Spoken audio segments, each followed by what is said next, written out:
রাজদরবারে। এবার রাজা ওকে দেখে বলছে যে তোমার তো চোখ অন্ধ ছিল, কিভাবে সেবা লাভ করলে? তো সে বলে না কিভাবে সেবা লাভ করলো, সে বলতে চাচ্ছে না, কারণ সে আজ করছে যে বললে সমস্যা হবে। এক পর্যায়ে তাকে খুবই পিটুনি দেওয়া হচ্ছে, রিমান্ডে নিয়ে গিয়ে কঠিন মাইর দেওয়া হচ্ছে। এক পর্যায়ে সে মারের যন্ত্রণা সহ্য করতে না পারে বলে ফেললো যে ওই বাচ্চা, তার কাছে গিয়ে আমি আরোগ্য লাভ করেছি এবং সে আমাকে বলেছে যে তার রবের প্রতি ঈমান নিয়ে আসতে, তাহলে আমি শেফা লাভ করব। এই বাচ্চা এখন বলছে ফেরাউনের মতো, যায় না রব্বুকুম আলা, আমি তো তোমাদের রব। নমরুদের মতো, আমি তো তোমাদের রব। ঠিক আছে, আমি ছাড়া তোমাদের কে রব আছে? মা আলিমতু লাকুম মিন ইলাহিন গায়রি, মা আলিমতু লাকুম মিন ইলাহিন গায়রি, আমি তো জানি না যে আমি ছাড়া তোমাদের কোনো ইলাহ আছে। এবার এই লোকটাকে হত্যা করা হলো, এই এমপি সাহেবকে হত্যা করা হলো, বিকজ সে ঈমান নিয়ে আস।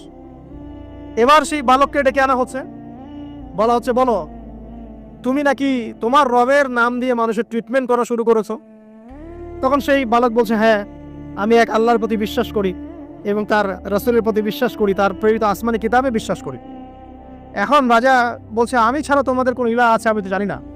এই সৈন্যবাহিনী শোনো, এই বালককে ধরো, ধরে নিয়ে গিয়ে উঁচু পাহাড়ে নিয়ে যাও, ওখান থেকে ফেলে দাও। কথা বুঝতে পারছেন? এবার তাকে নিয়ে যাওয়া হলো, ক্রস ফায়ার দেওয়া হবে, এবার উপরে নেওয়া হয়েছে, একদম পাহাড়ের উপরে। এবার ওই বালক উপরে উঠে একটা দোয়া করছে, এই দোয়াটা সবাই শিখে নেন। ওই বালক উপরে উঠে দোয়া করছে আল্লাহুম্মা কফিনিহিম বিমা শি'তা, আল্লাহুম্মা কফিনিহিম বিমা শি'তা, আল্লাহুম্মা কফিনিহিম বিমা শি'তা। পাহাড় থরথর করে কাঁপা শুরু করলো এবং ওই সৈন্যবাহিনী পাহাড় থেকে পড়ে গেল, বালকের কিচ্ছু হলো না। আমি কিন্তু বানোয়াট কোনো গল্প বলছি না, এটা কোরআন থেকে বলছি এবং এটা তাফসীর। আপনি যে কোনো তাফসীর পড়েন, মারিফুল কোরআন, তাফসীর ইবনে কাসির, জালালাইন পড়ে দেখেন, জাস্ট পড়ে দেখেন আমার সাথে ডিবেট করার আগে। এবার সে বালক হেঁটে হেঁটে চলে আসলো রাজদরবারে। আবার কি ব্যাপার, তুমি মরো নাই? না, আল্লাহ আমাকে বাঁচিয়েছেন, আমার রব আমাকে বাঁচিয়েছে।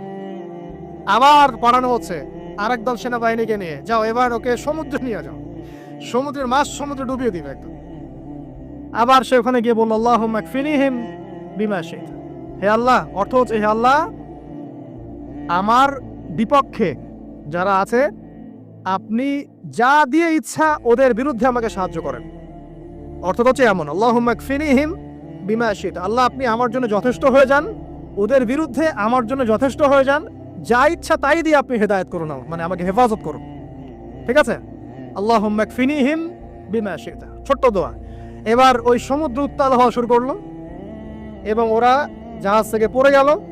এই বাচ্চা সেফলি আবার চলে আসলো রাজদরবারে। বিশ্বাস করছেন না? চলে আসলো। এবার